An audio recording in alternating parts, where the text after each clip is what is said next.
Beam of uniform strength, ठीक है। ये बहुत कंसेप्चुअल टॉपिक है। क्यों कंसेप्चुअल है? एग्ज़ाम पॉइंट ऑफ व्यू से तो इम्पोर्टेंट है ही, चाहे अगर हम बात करें गेट का, IES में, इवन SSC JEE वगैरह में, सभी जगह इम्पोर्टेंट है। इंटरव्यूज़ में भी इम्पोर्टेंट है, ठीक है, हर जगह से इम्पोर्टेंट है। लेकिन हाँ, प्रैक्टिकल लाइफ में भी बहुत ज़्यादा इम्पोर्टेंट है, ठीक है। क्योंकि आज की डेट में हर कंपनी जो है वो ऑप्टिमाइजेशन पे वर्क कर रही है।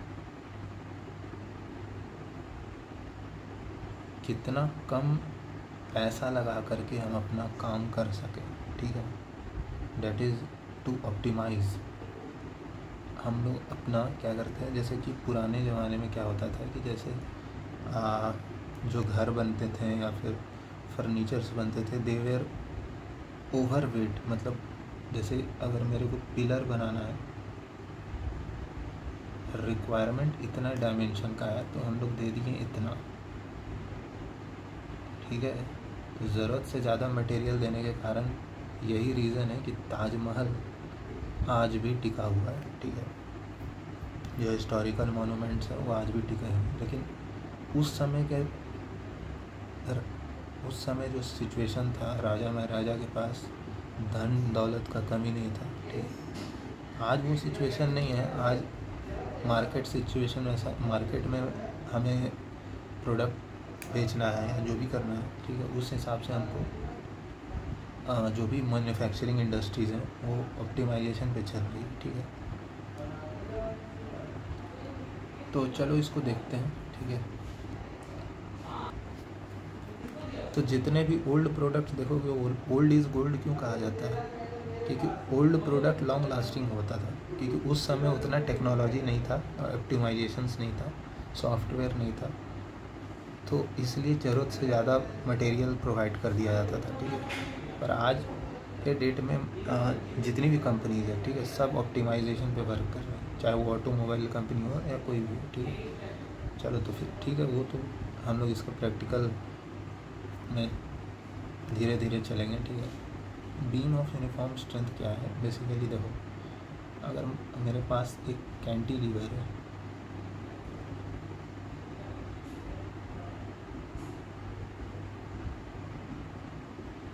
Which is subjected to a point load, ठीक है। आप कैंटिलीवर को ऐसे इमेजिन करो कि तुम्हारे दीवार के बीच में रैक जो रहता है, ठीक है, या जो भी रैक वैक रहता है, ठीक है, लेकिन वहाँ ये रहता है कि दोनों साइड से वो फिक्स रहता है। पर ठीक है, चलो इस तरह से कैंटिलीवर को दोनों साइड से हम सपोर्ट नहीं दे रहे हैं, सिर्फ एक साइड से, ठीक है। कैंटिलीवर है, मतलब समझ जाओ कि कैंटिलीवर है और हम लोग W लोड इस पर लगा रहे हैं, ठीक है, पॉइंट लोड है। जरा इसमें बेंडिंग मोमेंट क्या होगा वो बताना। किसी भी x डिस्टेंस पे W इंटू एक्स, ठीक है।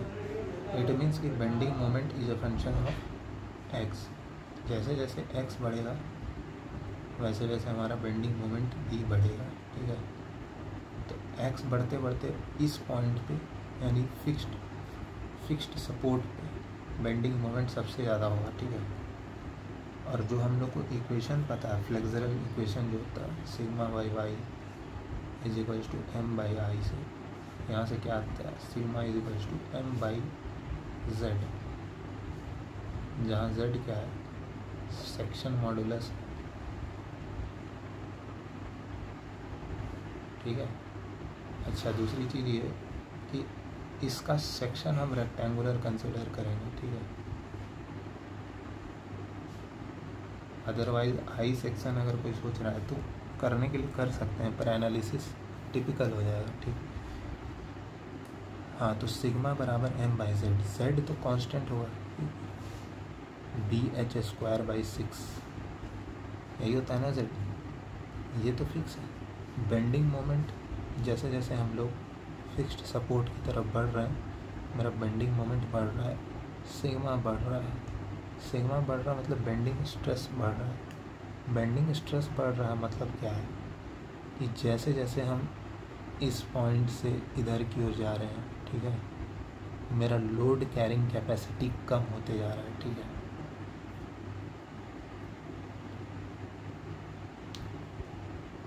मतलब कि ये सेक्शन सबसे जल्दी फेल होगा। अगर कहीं से फेलियर होगा सबसे पहले तो यहाँ से होगा, सबसे लास्ट में अगर कहीं से फेलियर होगा तो ये यहाँ से होगा, क्योंकि इस सेक्शन में बेंडिंग मोमेंट कम है, ठीक है। बेंडिंग मोमेंट कम है तो उससे क्या होगा कि बेंडिंग स्ट्रेस उतना जनरेट नहीं हो रहा है, बेंडिंग स्ट्रेस उतना इंड्यूस नहीं हो रहा है, ठीक है, जितना यहाँ हो रहा है, ठीक है। तो फेलियर सबसे पहले कहाँ से होगा, यहाँ से होगा, सॉरी यहाँ से होगा, फिक्स सपोर्ट से, ठीक है।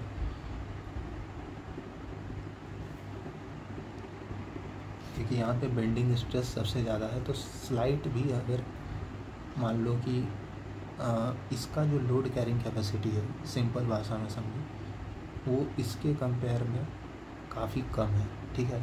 लेकिन हम क्या कर रहे हैं कि यहाँ भी उतना ही मटेरियल प्रोवाइड कर रहे हैं जितना कि यहाँ पे कर रहे हैं। तो यहाँ पर क्या ये इंजीनियर्स जो है हम लोग, ये करना हमारे लिए सटीक है क्या जहाँ पे ज़रूरत नहीं है वहाँ पर हम लोग ज़रूरत से ज़्यादा मटेरियल दे रहे हैं, और जहाँ एक्चुअली में ज़रूरत है वहाँ पे हम लोग उतना ही मटेरियल दे रहे हैं जितना यहाँ है, ठीक है।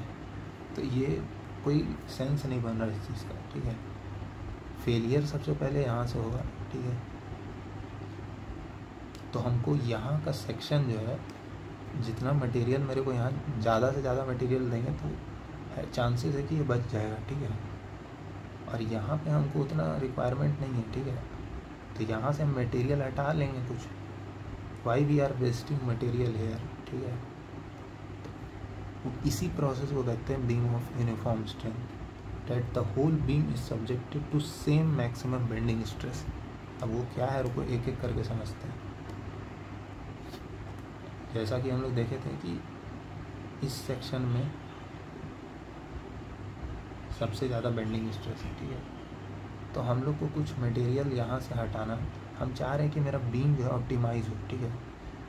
जैसे अगर ये सेक्शन 300 मेगापास्कल स्ट्रेस झेल सकता है, ठीक है, मतलब 300 मेगापास्कल यहाँ पे मेरा बेंडिंग स्ट्रेस है, ठीक है, और यहाँ पे 100 मेगापास्कल,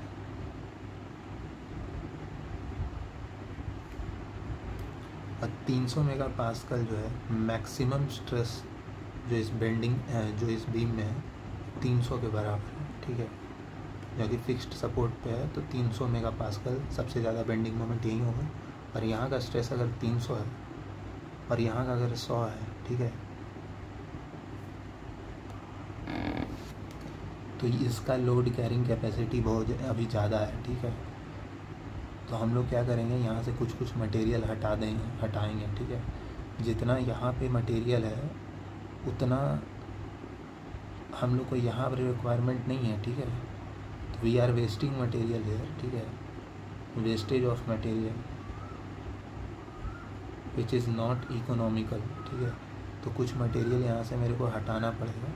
अब कितना हटाएंगे, हम उतना मटेरियल हटा देंगे, ठीक है, कि यहाँ का भी बेंडिंग स्ट्रेस जो है वो इसके बराबर पहुँच जाए, ठीक है, 300 मेगापास्कल, ठीक है।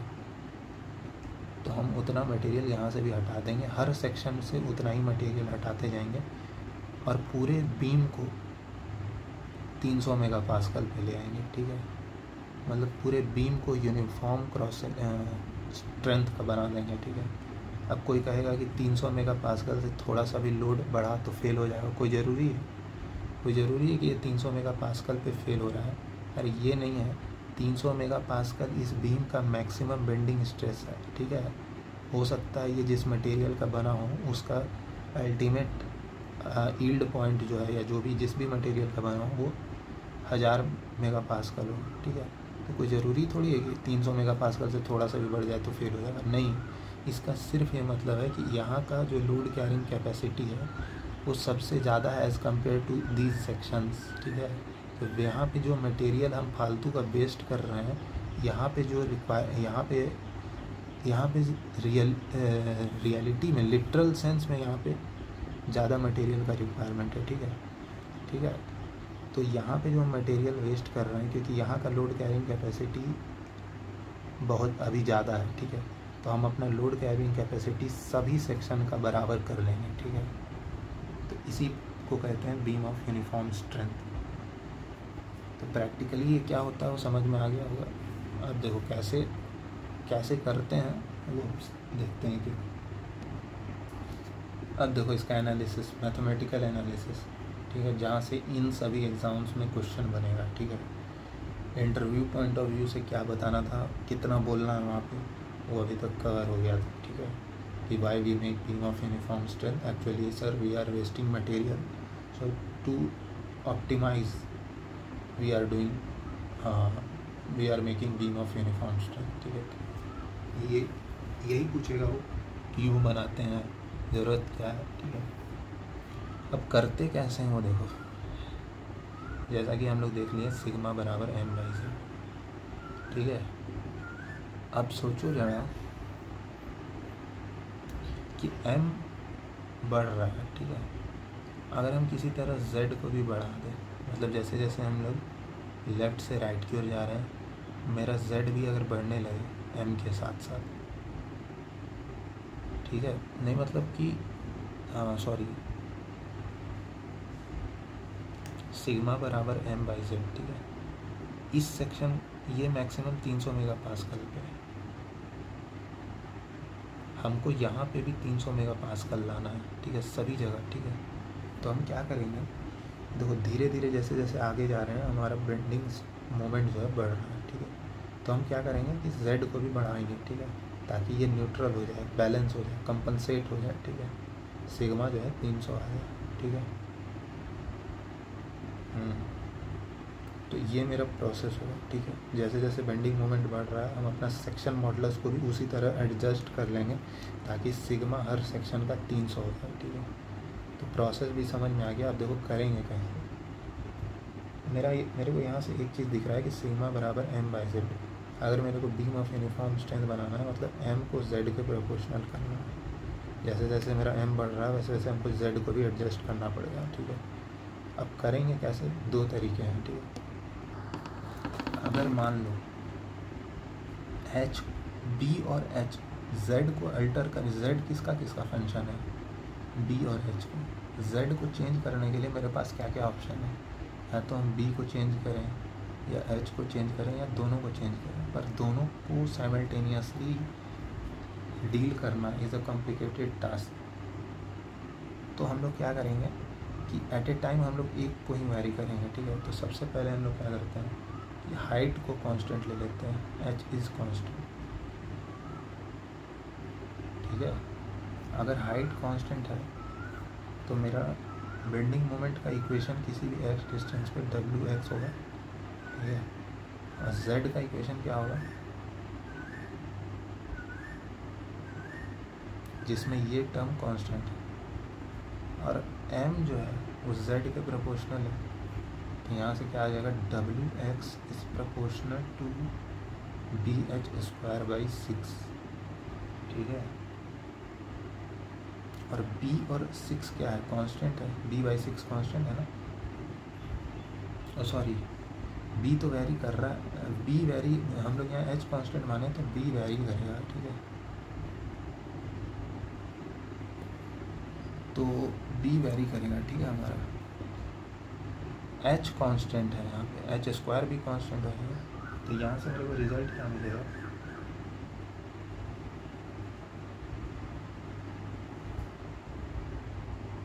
तो w फिर से समझ लो, wx बराबर bh²/6।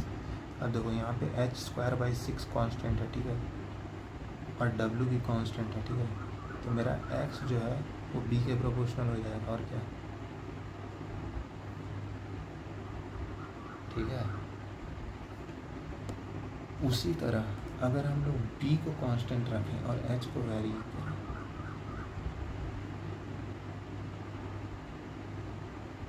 तो यहाँ से क्या आ जाएगा, wx is proportional to bh²/6, ठीक है। तो यहाँ से मेरा क्या हो जाएगा, h वेरिएबल है ना, x इज प्रोपोर्शनल टू आ जाएगा एच स्क्वायर बाई 6, ठीक है। और H is proportional to root X, ठीक है। तो इस तरह से हम लोग अपने बीम को यूनिफॉर्म स्ट्रेंथ का बनाते हैं, ठीक है। अब सवाल में क्या क्या चेंजेस ला सकता है, वो बोल देगा कि चलो ठीक है, कैंटिलीवर में हम लोग अभी एनालिसिस किए थे पॉइंट लोड का।